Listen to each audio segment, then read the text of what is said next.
2 domingos atrás, para quem estava aqui, quem não estava, se tiver a oportunidade de acompanhar depois a mensagem, não do domingo passado, mas do anterior, nós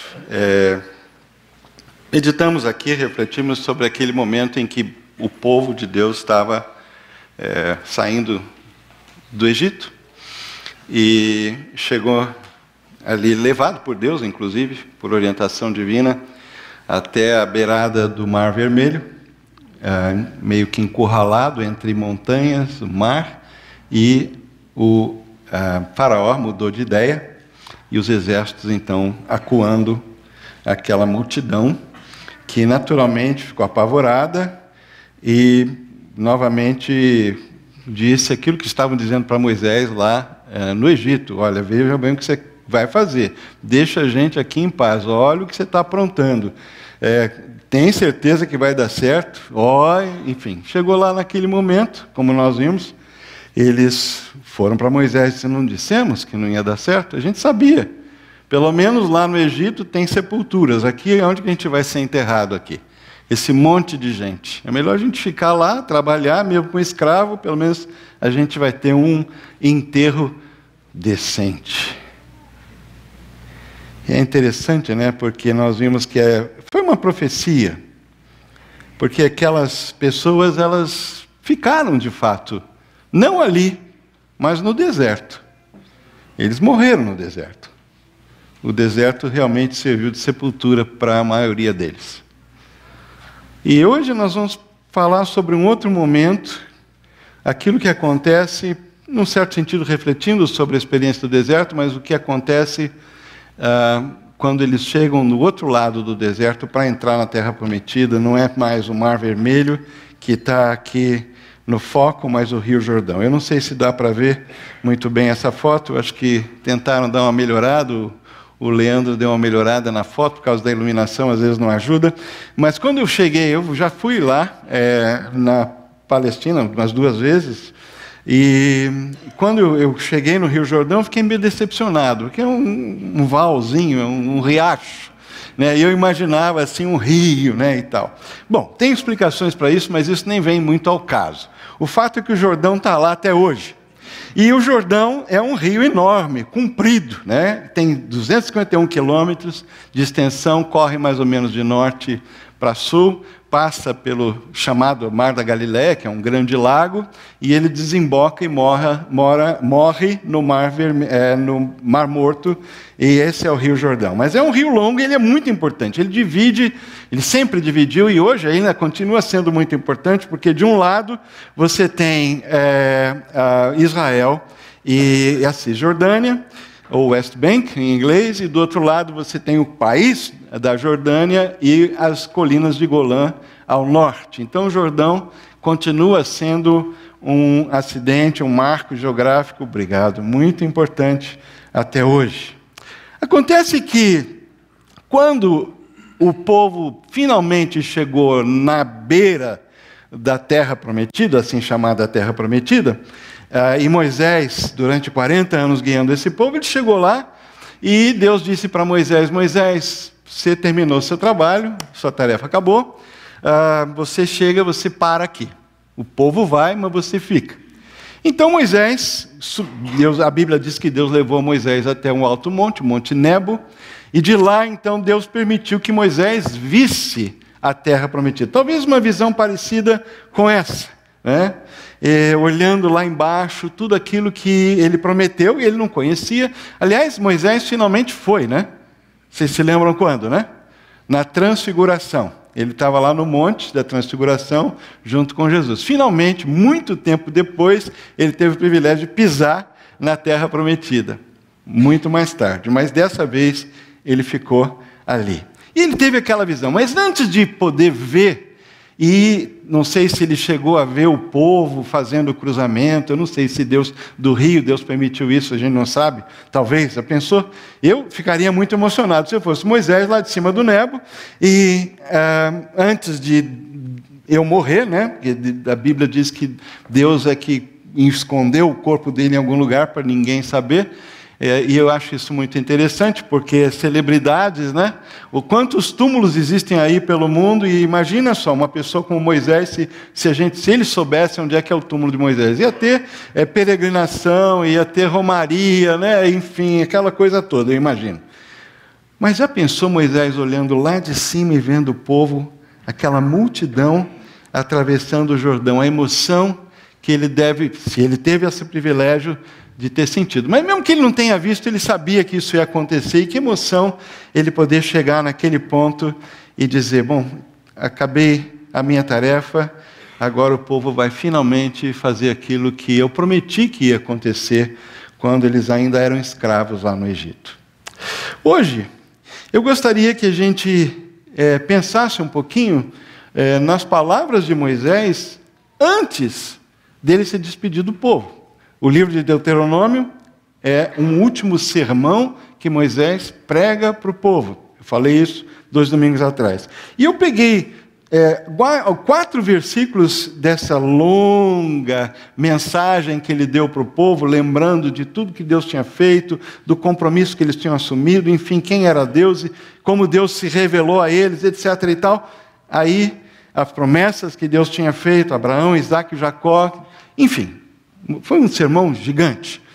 Mas olha esses 4 versículos. Lá no meio, Moisés diz o seguinte. Lembrem-se, isso depois de 40 anos no deserto. Lembrem-se como o Senhor, seu Deus, os guiou pelo deserto, esses 40 anos, humilhando-os e pondo à prova seu caráter, para ver se vocês obedeceriam ou não os seus mandamentos. Sim, ele os humilhou, permitindo que tivessem fome. Em seguida, ele os sustentou com maná, um alimento que nem vocês, nem seus antepassados conheciam, a fim de lhes ensinar que as pessoas não vivem só de pão, mas de toda palavra que vem da boca do Senhor. Ao longo de todos esses 40 anos, suas roupas não se gastaram, seus pés não incharam, nem criaram bolhas. Pensem nisso. Assim como o pai disciplina o filho, também o Senhor, seu Deus, disciplina vocês para o seu próprio bem. Pensem nisto. Assim como o pai disciplina o filho, também o Senhor, seu Deus, disciplina vocês para o seu próprio bem. 2 vezes. Pensem nisso. Pensem nisso. O que a gente lê no Novo Testamento é que tudo aquilo que a gente lê no Antigo Testamento acerca do povo de Israel, essa história riquíssima de como Deus se revelou através da história desse povo, desde o chamado de Abraão até Jesus, né? Nós sabemos que essas coisas não estão lá simplesmente para nosso conhecimento geral. Elas estão lá com um propósito específico. 2 domingos atrás nós terminamos a mensagem lendo 1 Coríntios 10, de 1 a 13. Eu pensei 2 versículos, nós lemos então, mas é importante a gente lembrar disso agora. Essas coisas que aconteceram a eles nos servem como exemplo. Foram escritas como advertência para nós que vivemos no fim dos tempos. Portanto, se vocês pensam que estão de pé, cuidem para que não caiam. A pergunta que eu queria fazer então para a gente hoje é o que podemos aprender com os israelitas no deserto. Se há algo para nós nessa história rica, cheia de acidentes e de incidentes, que revela quem é o caráter de Deus, como Ele lida com o seu povo, como Ele fala com o povo, o que Ele pede desse povo, o que Ele demanda do seu povo, o que Ele faz pelo povo, o que podemos aprender com eles. E eu gostaria de começar usando os textos que acabamos de ler. A primeira coisa que nós aprendemos é que Deus nos guia. Deus nos guia. E Ele fez isso de uma forma muito concreta no deserto. De dia havia uma coluna, uma nuvem. E de noite, uma coluna de fogo. era uma viagem longa, bom, e levou bastante tempo, de qualquer jeito. E não dava para ficar, muitas vezes, parando muito, porque não é todo lugar que você consegue armar acampamento para 1,5 milhão de pessoas, que é mais ou menos o que se calcula, o número de pessoas que saíram de lá, fora os animais e toda a tralha que eles estavam carregando. Então, não é qualquer lugarzinho que você monta um acampamento com esse tanto de gente, né? O pessoal que monta acampamento por aí, não sei se eles aprenderam alguma coisa aí com o pessoal lá do deserto, mas o know-how eles tinham. O know-how eles tinham. E Deus guiou esse povo. Interessante porque eles não tinham a menor ideia de qual era o caminho. Talvez alguns tinham uma ideia, ou alguém disse, olha, é por aqui que vai. Fizeram lá uma consulta no Egito para o pessoal que tinha agência de viagem, eu não sei como é que é isso aí. O fato é que eles eram escravos, eles não tinham nenhuma possibilidade de tirar férias, de sair, de saber o que estava acontecendo. Era uma vida extremamente presa. Era fazer tijolo, construir monumento, pirâmide, prédios, edifícios do governo, era isso que eles faziam. E, no entanto, durante 40 anos, Deus mostrou para eles o caminho, através de uma coluna de nuvem, de dia e de fogo. Deus nos guia. E eu me lembro de algumas ocasiões na minha vida, e vejo isso na vida de outras pessoas também, como em determinados momentos a vontade, como a gente diz, a vontade de Deus, a direção de Deus específica, ela se manifesta. Às vezes, alguém... Hoje a gente estava conversando no café e de repente um comentário que alguém faz. Um comentário. Por que você não acende uma luz? E aquilo era um toque que debaixo da graça de Deus e confirmado por Deus, porque ninguém tem fala da parte de Deus assim diz o Senhor. Só Deus pode falar, né? Os profetas fizeram isso porque eles foram inspirados. A gente hoje diz assim, diz o Senhor, a gente abre a Bíblia e está lá. Se não, abre o olho. Cuidado. Deus nos guia. Às vezes uma palavra, às vezes um pensamento, a gente está lendo a Bíblia e Deus impressiona no nosso coração uma verdade e de alguma maneira a gente percebe que tem algo na nossa vida ou uma decisão que a gente está com receio de tomar e é a hora de tomar. Às vezes em relação a uma família, um filho, ou falar uma verdade para alguém e você está hesitando, e num determinado momento Deus confirma aquilo.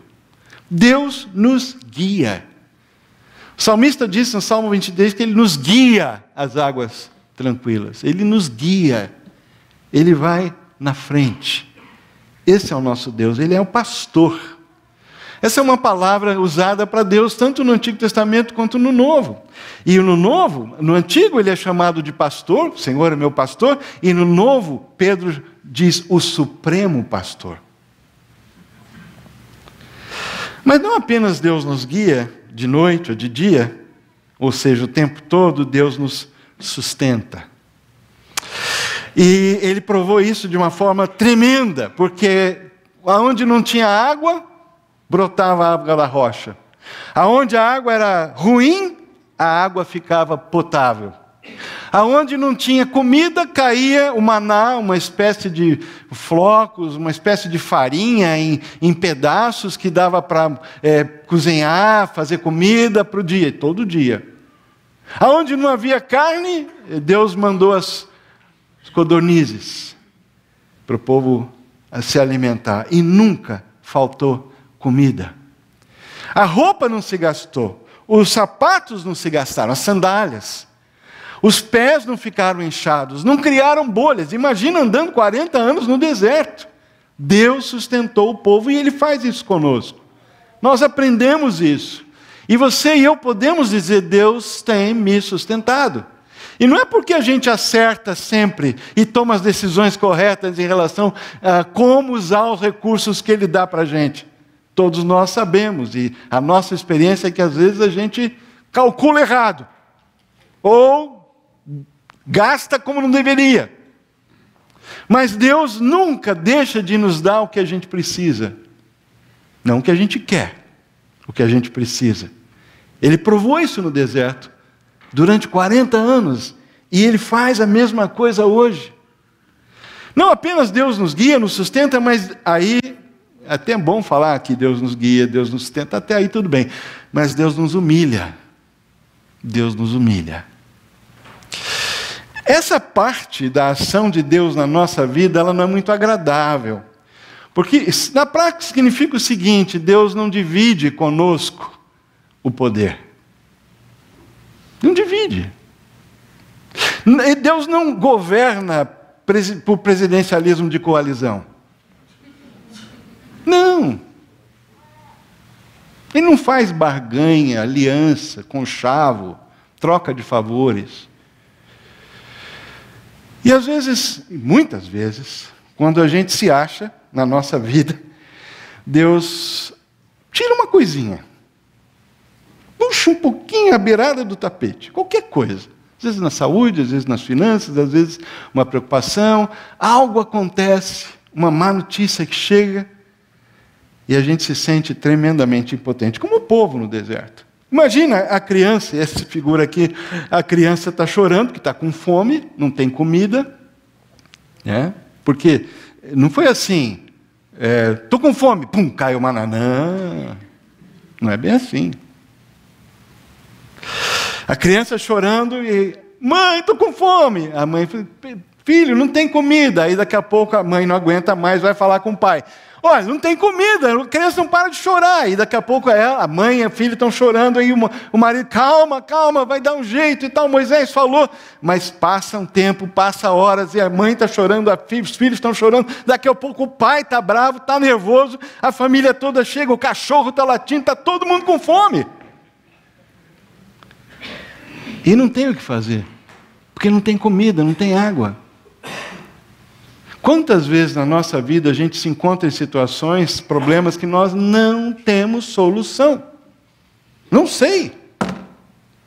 E se você, eu agora falo com relação aos homens, mas eu acho que mulheres também, mas posso falar na minha experiência, muitos homens têm um sobrenome oculto, que se chama Salvador. A gente se acha Salvador. Dá um jeito. Vou resolver. A gente é treinado para isso, desde pequeno. Mas tem horas da nossa vida que, apesar desse sobrenome que nós mesmos nos atribuímos, que a gente não salva nada, Deus permite que a gente chegue num ponto que a gente chega para Deus e fala assim, eu não sei o que fazer. Não sei o que fazer com meu filho, não sei como resolver esse problema financeiro, não sei como resolver essa questão no trabalho, eu simplesmente não tenho solução. Isso que significa Deus nos humilha. Isso é bom para nós, é muito bom, porque mostra que nós somos impotentes, que nós precisamos de Deus. Isso é essencial para a vida, isso é saúde espiritual. Além disso, quando Ele nos humilha, o que Deus está fazendo é provando o nosso caráter. Como Ele fez, por exemplo, o caso clássico com Jó. Jó era um homem rico, estava todo mundo feliz, família enorme, grandes fortunas, uma vida assim maravilhosa. E ele era íntegro. Ele era íntegro. E o diabo falou para Deus, é fácil uma pessoa ser íntegra, feliz, tudo bem. Quando está tudo bem, toca na vida dele. Tira as coisas dele. Vamos ver. Deus falou, ok, pode tirar. E foi uma coisa atrás da outra. Chegou um ponto em que ele estava cheio de feridas no corpo, né? A família tinha morrido todo, perdeu todos os bens, tudo tinha sido destruído, o gado, morreu tudo. Até ele estava todo doente. A esposa não aguentou e falou assim, amaldiçoa logo seu Deus e morre. Não é possível você ainda se manter aí, sabe? humilhando diante de Deus e perguntando o que você fez de errado e tal, pá, tentando entender o que você está passando e não tem resposta, E daqui a pouco vem os amigos, né? Os amigos de Jó, dizendo, olha, você deve ter feito alguma coisa muito séria. Mas não era isso. Deus estava simplesmente provando o caráter de Jó. E mostrando para nós hoje, para o mundo, que essa história está gravada, que é possível seguir a Deus por ser Deus. Que é possível e vale a pena a gente adorar a Deus mesmo nas horas em que a gente não tem, humanamente falando, nenhuma razão prazerosa para dizer, yes, estou feliz. Nas horas em que a gente está dizendo, está uma droga. Nessa hora ainda é possível a gente se curvar diante de Deus. Não é somente possível, mas é bom, faz bem. E a longo prazo tem resultado eterno. Deus prova o nosso caráter. Esse é o ensino do Novo Testamento também, os apóstolos deixam isso muito claro. Aliás, Pedro escrevendo assim, meus irmãos, não estranhei o fogo ardente que surge no meio de vós, destinado a provar-vos, como se alguma coisa extraordinária estivesse acontecendo. Isso é normal. E Pedro acrescenta que o juízo começa pela casa de Deus, e se com dificuldade o justo é salvo, que dirá dos que não têm a justiça de Cristo, dos que não são lavados no sangue do Cordeiro? Deus prova o nosso caráter, para saber se nós vamos obedecê-lo ou não. Se a gente está simplesmente, olha, o Senhor me dá e eu dou, né? Se eu ganhar na loteria, eu vou dar o dízimo. Já pensou 100 milhões? Eu dou 10 milhões para a obra, para o sustento missionário. Mas o Senhor tem que me fazer ganhar na loteria.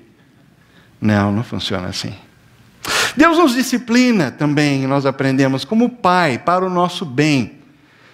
Um episódio famoso são das serpentes, né? Lá no deserto. Por causa da reclamação, da murmuração, Deus abençoava e eles continuavam murmurando. E aí Deus mandou aquelas cobras que picavam, as pessoas ficavam doentes, começavam a morrer. E aí Deus, querendo nos ensinar algo hoje, né? Como que funciona a salvação, falou para Moisés, faz uma serpente de bronze, coloca numa haste, todo aquele que olhar para aquela haste vai ficar curado, não vai morrer.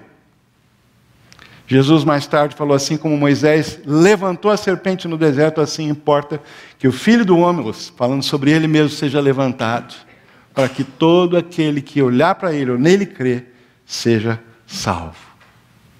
Salvação vem de Deus. Mas Deus nos disciplina como Pai. Deus faz a gente sofrer as consequências das escolhas, dos erros, da desobediência e do pecado. Ele não nos tira dessas consequências, mas Ele nos dá o escape. Ele nos dá a salvação. Por causa da cruz. Nós sabemos que essas coisas aconteceram no passado porque Jesus viria. O Messias, ou o filho, o descendente da mulher, lá do jardim, viria. E essa era a esperança daqueles que eram salvos. Que a salvação vem do Senhor. Foi isso que Jonas clamou lá da barriga do grande peixe. Porque a salvação vem do Senhor. Deus ensinou também o povo a viver pela sua palavra. Não só de pão apenas viverá o homem, mas de toda palavra que procede da boca de Deus. Ou seja, fica um pouquinho com fome. O jejum é interessante para quem pratica o jejum, é uma experiência interessante, porque a gente vê que é possível ficar sem comer e não morrer.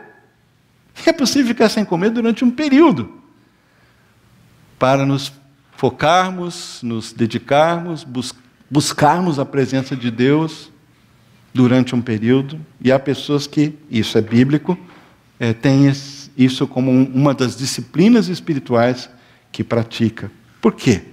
Porque nós não vivemos só de pão. A gente se preocupa muito que vai que comer, né? Eu tenho certeza que alguns aqui já sabem o restaurante que vão. Tá certo? Já escolheram. Ou, logo que terminar, vamos conversar e tal. Vamos lá, vamos. A gente dá muito valor a isso.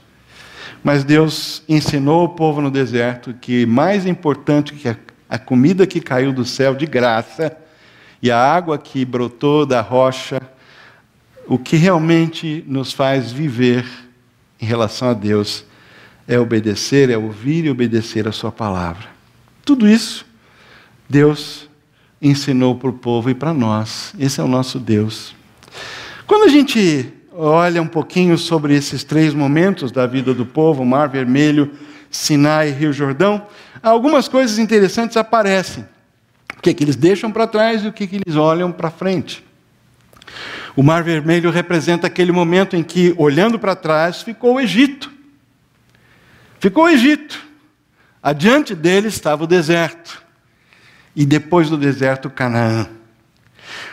O Egito, olhando para trás, era o que eles conheciam, 400, e a gente sabe que é 430 anos, o Novo Testamento faz uma correção, 430 anos de escravidão. Adiante, e eles não sabiam ainda, haveria 40 anos de peregrinação no deserto. E lá na terra prometida, ou em Canaã, na realidade, o tempo era indefinido, se ia depender deles. Porque Deus sempre colocou uma condição muito grave. Sempre. E é por isso que eles sofreram o que sofreram, e foram dispersos. No Egito eles foram explorados, atrás, no deserto, peregrinos, mas na terra, proprietários. No Egito eles tinham um inimigo, o povo que era amigo se tornou inimigo, eles foram escravizados. No deserto, eles descobriram qual era o maior inimigo deles. Qual é o nosso maior inimigo? Nós mesmos. Nosso orgulho, nossa autossuficiência. Somos os nossos maiores inimigos. Nós é que constantemente estamos trabalhando contra nós mesmos. É a nossa natureza pecaminosa. Graças a Deus que o Espírito Santo que habita em nós também trabalha ao contrário e puxa para o outro lado. Lá na terra prometida eles vão entender que vão ter muitos inimigos, muitos mais. Porque a natureza da vida na terra é a gente enfrentar a oposição e ter inimigos. O Mar Vermelho, que ficou para trás sua escravidão, diante deles, já no deserto a liberdade, mas Canaã é o lugar de testemunho. Eles estão ali, e quando eles chegam para entrar na terra, os povos da terra já ouviram o que Deus fez. Como eles saíram do Egito. O que Deus fez sustentando essa multidão durante 40 anos no deserto. Todos os obstáculos vencidos. Essas notícias já tinham chegado além Jordão. Deus já era famoso além Jordão, pelo que tinha e estava fazendo na vida dessa multidão que tinha saído, esses ex-escravos. Canaã era um lugar de testemunho, era para ser luz para os povos, um testemunho desse grande e único e verdadeiro Deus. O Mar Vermelho, o símbolo que fica para trás é a vara de Arão, ou a vara que Moisés usou nas pragas todas. No deserto do Sinai, um símbolo maior foi erigido, que foi o tabernáculo. Deus, pela primeira vez, desceu para habitar, para viver junto com o povo. Ele descia, não era sempre que ele estava lá, mas de vez em quando, a Bíblia, você lendo o Pentateuco, você vai ver que de vez em quando Deus se colocava no tabernáculo e o sumo sacerdote entrava. E às vezes Deus falava com Moisés na montanha. Mas quando chega lá na terra, o que vai acontecer é que haverá um templo, um lugar fixo, onde Deus vai estar sempre presente. Onde Deus pode ser adorado e encontrado. Deus faz morada, não no sentido de uma tenda que peregrina, mas Ele faz uma morada permanente num povo que está permanentemente assentado numa região. Isso é tudo muito simbólico. Porque nós sabemos que, na realidade, o que acontece? Nosso Deus, hoje, Ele não habita em templos, e Jesus falou isso, em templo feito por mãos humanas. Ele disse, destrói esse templo aqui, em 3 dias eu vou reconstruir. E aí havia um sentido duplo de palavras, porque o novo templo é o corpo de Cristo, que somos nós. Eu fiquei pensando, como que seria esse pessoal na beirada ali do Jordão, olhando para frente, depois de 40 anos, e a maioria daqueles adultos que saíram da terra, a Bíblia diz, com idade para ir à guerra, todos eles ficaram no deserto, todos eles, com exceção de 2, Josué e Calebe, que creram que Deus era suficientemente poderoso para ajudá-los a entrar na terra, e eles não entraram por causa da incredulidade, por isso que levou 40 anos, porque aquela geração toda precisava ser renovada. Mas eu imagino, aprendi a viver no deserto, armando e desarmando a minha tenda. Como será ter o meu próprio pedaço de terra para plantar, criar meus animais e proteger esse pedaço de terra, as minhas propriedades? Aprendi que posso confiar em Deus para tudo. Minha contrapartida, porque tem, é cultuá-lo de coração como o único Deus da minha vida, 24/7. Aprendi isso. Deus me mostrou, 40 anos. Como será ocupar, viver, criar a minha família numa terra onde as pessoas adoram centenas de deuses falsos? E alguns até sacrificam seres humanos a esses deuses. Como que vai ser isso? Imagino que pensamentos parecidos com esse devem ter surgido na cabeça daqueles que iam entrar para a terra prometida, para a terra de Canaã. E eu fiquei imaginando o que a gente encontra hoje? Quais são esses falsos deuses, ou quem sabe a gente podia dizer os ídolos de hoje? Talvez não sejam parecidos com daquela época. Vocês já devem ter ouvido falar a expressão homodeus. Uma hipervalorização do eu. Total, absoluta. A tirania da felicidade. A deusa de hoje não é Astarote, não é Ísis, não é Diana, é felicidade. O prazer sem limite, sem culpa. A absolutização da palavra. Penso, logo falo. Falo como eu quiser, quando eu quiser, para quem eu quiser, do jeito que eu quiser. Pós-verdade, fake news. E a criação original, ex nihilo, do nada, através da palavra, diálogos e em Cristo, a nova criação que está em Cristo. Mas hoje a criação é ex machina, ou ex machina. E eu quero dizer com isso que a gente está se aproximando tanto, a ciência está andando tão rapidamente nessa direção da inteligência artificial, que logo, logo nós vamos ter humanoides, aliás, eles já existem, mas cada vez mais, que são nada mais que projeções de uma raça desumanizada, porque é o que está acontecendo conosco. O ser humano é aquele que Deus criou. O ser humano é aquele que está sendo recriado em Cristo Jesus. Esse é o verdadeiro ser humano.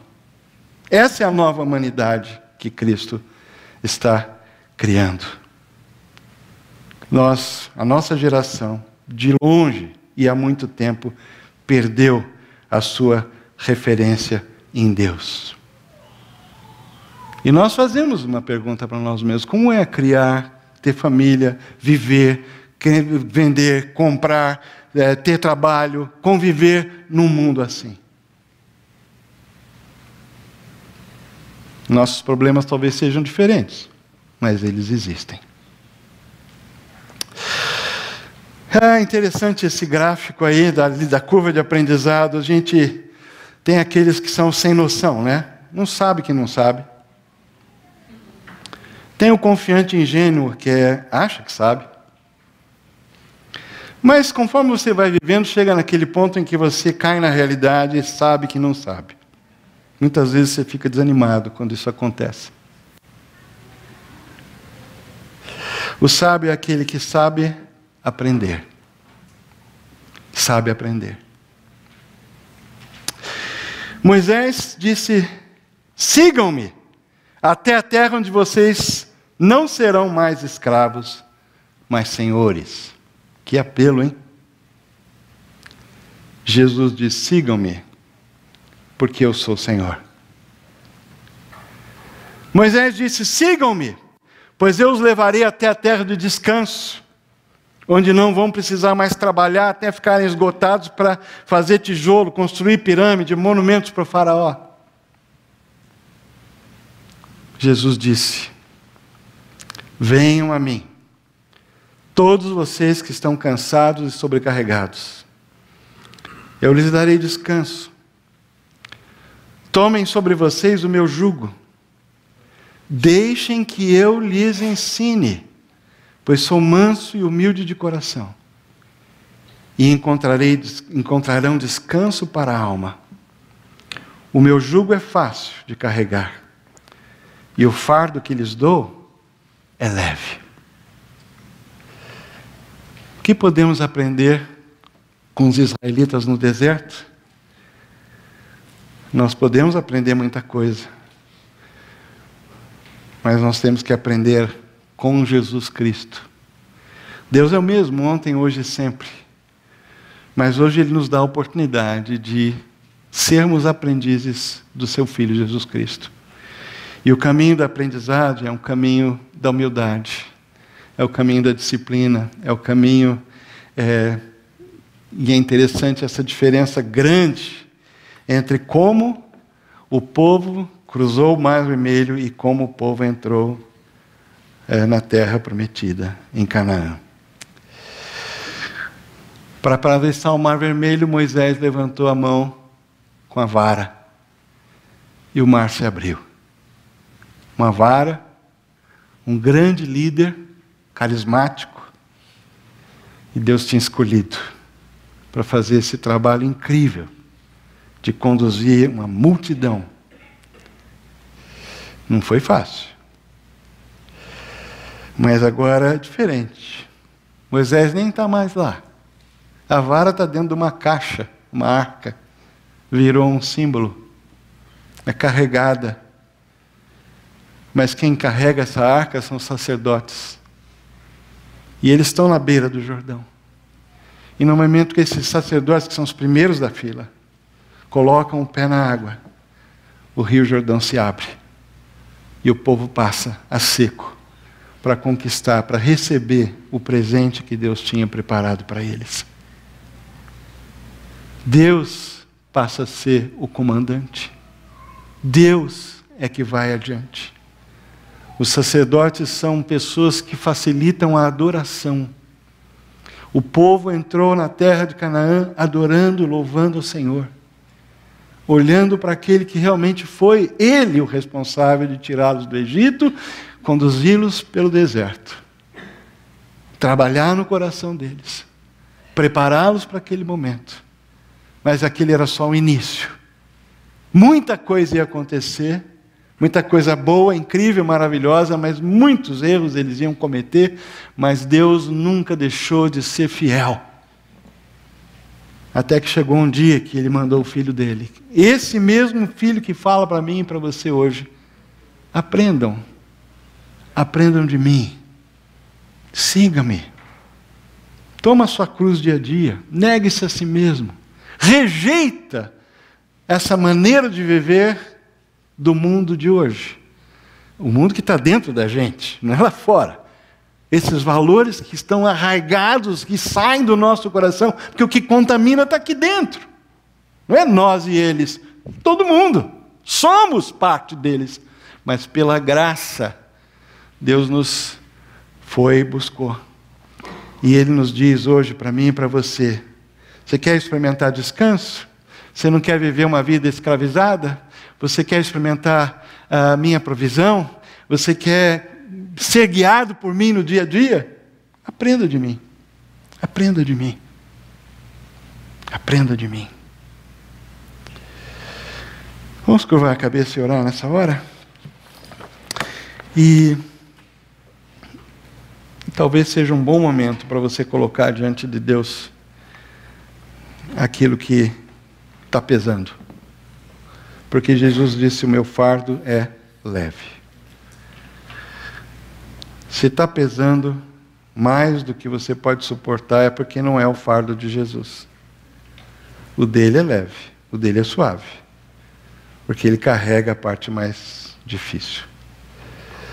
Então, vamos colocar diante dele aquilo que está pesando. Uns instantes de oração silenciosa e em seguida nós vamos terminar o nosso culto, um cântico. Mas antes, faça essa oração.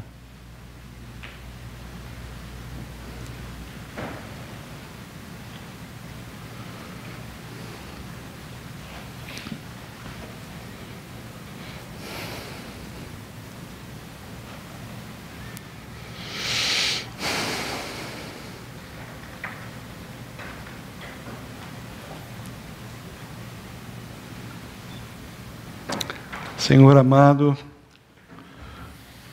queremos, como teu povo hoje, rejeitar o modelo do homo Deus e seguir o Deus homem. Nos curvamos diante do teu Filho nessa manhã, por sabermos que Ele é tudo para nós, é tudo de que necessitamos. Nele temos vida e vida em abundância. Ele é a porta das ovelhas. Ele é o caminho, a verdade e a vida. Ele é a ressurreição. Nos curvamos diante dele nessa hora, Senhor. Pedimos que o Senhor tome sobre si novamente, nos ajude a carregar o peso, o fardo que carregamos. Muitas vezes de uma forma desnecessária. Porque estamos fazendo força sozinhos. Senhor, como no deserto, hoje ainda murmuramos, reclamamos. Como no deserto, muitas vezes buscamos ainda hoje a nossa satisfação, prazer do nosso corpo, da nossa boca, das nossas emoções. O Senhor nos fez pessoas assim, com capacidade de sentir, de desfrutar, e é isso que o Senhor nos dá mesmo para desfrutar muita coisa boa. Mas nós temos colocado essas coisas no seu lugar. E nos arrependemos por isso nessa manhã, Senhor. Ajuda-nos a aprender do Senhor. No nome de Jesus. Amém.